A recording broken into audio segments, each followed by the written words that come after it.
should we pay doctors more to stop the strikes? I'd love to hear your thoughts.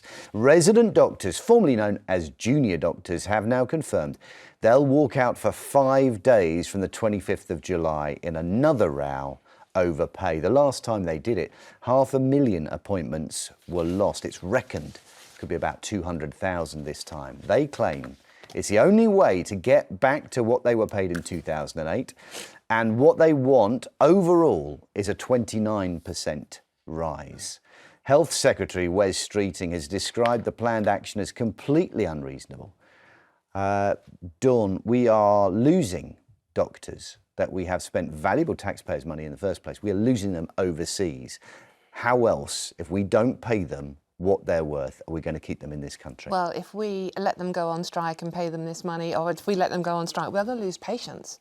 I mean, people are going to die if they go on strike now. It's just ridiculous. They've had the largest pay rise in the public sector already. We are facing bankruptcy as a country, as we know. I just do not understand where this money is going to come from. I mean, NHS doctors have total job security for a start if they stay here. They have gold-plated pensions. I mean, I was listening to a doctor the other day, retired hospital doctor, on a pension of £3,800 a month after tax. Look, I agree, they work incredibly hard, we need to stop them leaving, but now is not the time to go on strike. People are going to die. We're not facing bankruptcy as a country. Oh, come on, it's pretty close. No, It's pretty damn close. We may be struggling to make the sums work, but we are not facing bankruptcy as a country. It's pretty close. Come on, Matt, it's pretty close. Give it time. But what condition will our health system be in if we don't have the doctors that we need today? I mean, we have to place out a priority on health. We cannot pay this out. If you carry on paying out, you're going to have more and more unions coming forward for more gigantic handout. Look, I'm not saying there isn't an argument for going on strike. I support people with the right to go on strike, but now is not the time. The waiting list, we are just starting to get down. 7.4 million now, I think we've got on the waiting list.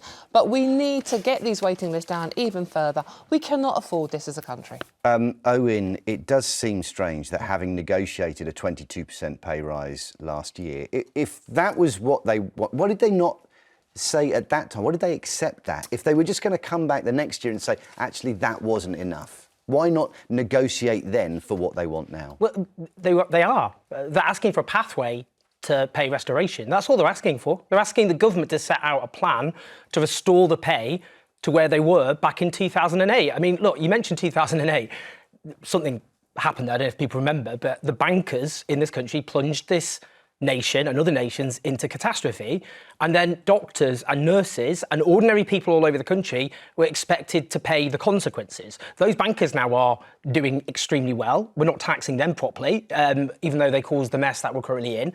We're not bankrupt, we're one of the richest countries on earth, and the problem with the wealth of this country is it ends up getting hoovered into the bank accounts of a tiny few. 50 families in this country own more wealth than the bottom 50%.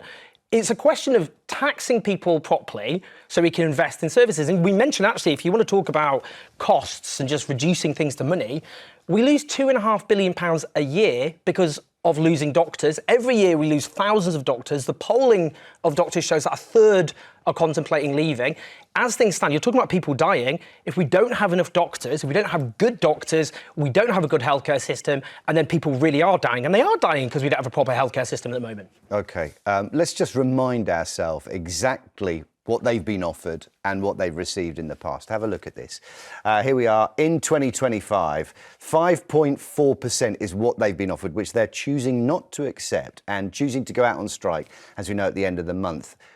Before that, they received 22% over 2 years. I don't know anybody that's received 22% over 2 years. Again, I mean, certainly not in the public sector. Well, again, with that pay increase, because people look at it and they go, oh my God, look how big that pay increase is.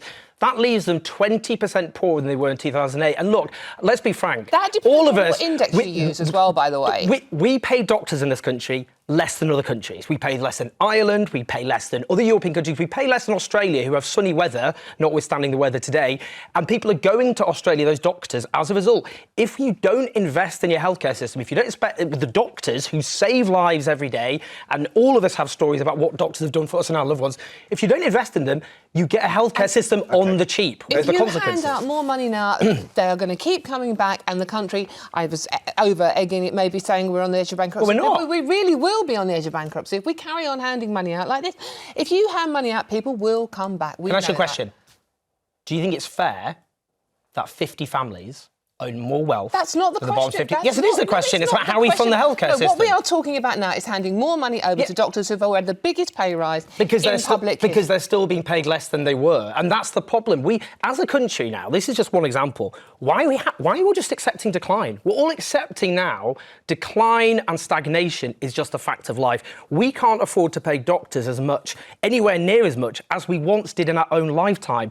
Is this what we're saying as a country? We're giving up on our country. We're just giving up on Britain. That we don't invest anymore and we can't afford anything. Saying, hold your hand out and we'll give you more money. Well, we do need to invest in the healthcare system, so we've got do you want a world-class healthcare system? I want to take some calls and find out what you think out there. Helen's in London. Helen, what do you think? Do you think taking the doctors back to where they were in 2008 makes sense? Is it worth a strike where suffering, possibly loss of life, could be the result? I don't think it does. Nobody that I know has recovered where they were at in 2008. Everybody lost money. They lost salary. They lost savings. The banks went haywire. And I don't know anybody who has recovered what they lost. OK, do you know any bankers? Do you know investment bankers? Do you know what Owen's describing as that top percentile of people who he feels have made it back and that we are all paying the price for that? I don't know any of those. I only know because I'm a pensioner, and I was a pensioner back then as well. I only know the people around me, and we all lost money. We had savings in banks that failed. We watched the government pour money into NatWest. We watched Halifax go down the drain. But Helen, you're absolutely right. But the point is, ordinary people, you're absolutely right. Ordinary people across the board have suffered. This country suffered the worst squeeze in wages that we have suffered since the Napoleonic War. The people who caused that mess, the bankers, the financial sector, are richer than ever before. Clearly, that's not reasonable. We should be asking those who plunged this country into catastrophe to pay more, given they're richer than ever, despite the disaster they caused. So we can, and it shouldn't be putting people against each other because doctors haven't recovered to where they've got to. But the argument there is everybody should fight to get a decent pay, cut salaries and conditions. That's the argument. Let's let Helen answer. I'd like to just say the doctors had this 22% over 2 years handed to them on a plate with no strings attached, and now they're back for more, and they will be back for more again this time next year. Good. They're being offered a lot more than a lot of people are. There are so many businesses going out of business at the moment. Well, the country, the whole fabric of the society is failing. What's a more important job than a doctor? What's a more important job than a doctor? Helen, just to be clear, is it the timing of this? The fact that having received what people will look at as a double figure handout last year, they're straight back in, and does it feel like the industrial action has come too soon? I don't think doctors should take industrial action in this way. I think if they made their case I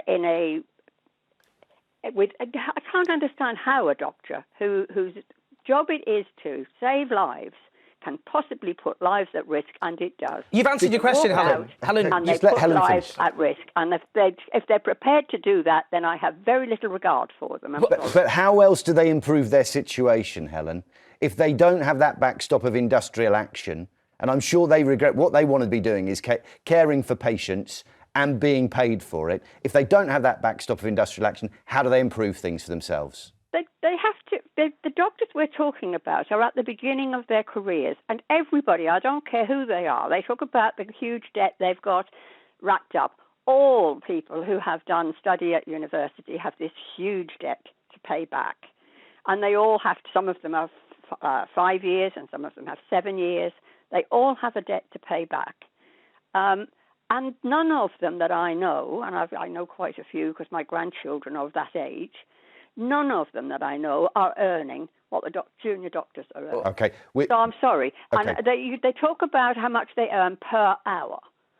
That's not a good way to look at it. They're not on the shop floor. Well, I mean, Helen, hold on. I want to take some more. Thank you for your call, Helen. Doctors. Nikki's in Tyne and Wear. Nikki, do you have any sympathy for the doctors? Should we just give them what they're asking for?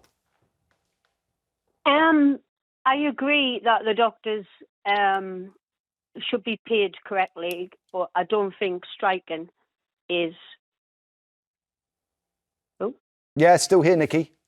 Oh, sorry. It's just that it's got Ellen on still, so I'm confused. Sorry. Okay. No, you're Nikki from Tyne and Wear. So you do agree they should be paid. What is it about?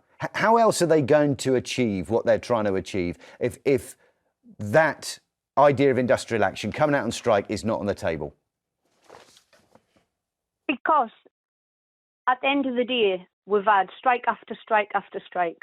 I'm being on the waiting list now for 18 months to see my consultant, and my appointment was for next week, and it's been cancelled again.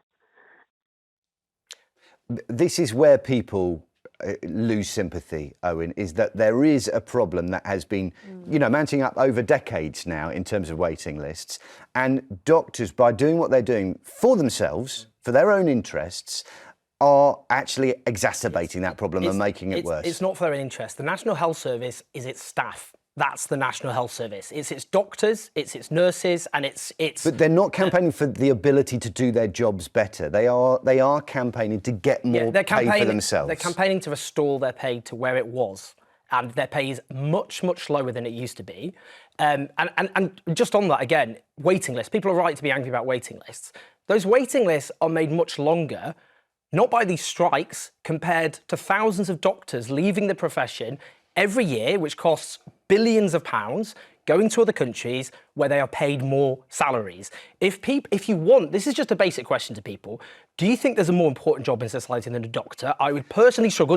And secondly, we can use that as an excuse for anything. No, you can't, because a doctor is the most. You can't get more important than a doctor. But in any case, the question people have to just ask themselves is, can a rich country afford a world-class healthcare system?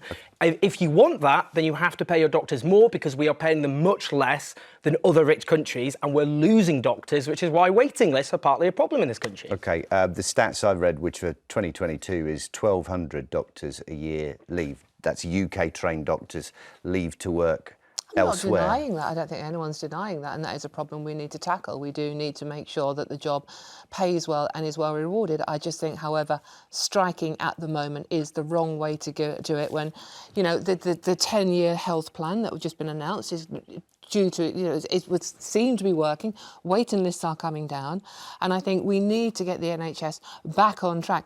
And let's put this in perspective. Only a third of the resident doctors in this country have voted for this strike, which means 2/3 aren't supporting it. Okay, that's not true. Let's take it. Yes, it is true. No, what you just said isn't true. 90% of those who voted, and most voted to go on strike. You're absolutely right in terms of ballots. Industrial ballots in this country should be made far more accessible. I agree with that. But what you said just because people didn't vote doesn't mean they didn't support the strike. That's a complete misnomer. And also, by the way, doctors don't want to go on strike. That's very true what the caller said. A doctor gets into that profession because they want to look after people. They care for people. Let's take They're only doing it as a last resort. Suresh is in Lancashire. Suresh, what do you reckon? Should we give the doctors what they're asking for to prevent this industrial action? Well, first of all, I'd like to say that the doctors, when they come out of university and they go into medical profession, they've got a student loan of £100,000. How are they expected to pay that? Not only that, they also have to work 14 hours on shifts, not like just 10 hours or 8 hours. They work 14 hours. They've got to do a handover. It's not, they deserve more money. Suresh, the doctors that are getting into this now, who are striking, they qualified knowing what pay was on the table. They came in with their eyes open, knowing that was on offer. Why is it now they say, no, that's not the deal we wanted, we're going to go out on strike, when they accepted that as part of the deal when they left university? That's not true, because I know people who's been in the medication profession now well before 2008, and they were on good money, but they're not anymore. They're not on good money anymore. I know doctors personally. And like I say, they work 14 hours. You tell me who worked 14 hours on nights. They have to work 3 to 4 nights on 14-hour shifts. It's not acceptable. Okay, so why not work to improve their conditions? Why not campaign and actually say, no, we'll keep the money we've got, but we want to work fewer hours because that would improve the care that we offer to patients? Because they haven't got enough doctors. Yeah. Say again, Suresh, I missed that. Sorry, Owen caught it. Sorry, because they haven't got enough doctors. They haven't got enough doctors. Okay. And well, they'd have less if your suggestion had its way, because you said that if people think doctors' pay is too low, then why are they becoming doctors? But if that were true, then there'd be no doctors, because no one who becomes a doctor thinks the doctor's paid enough. Okay. Well, listen, Suresh, thanks for your call.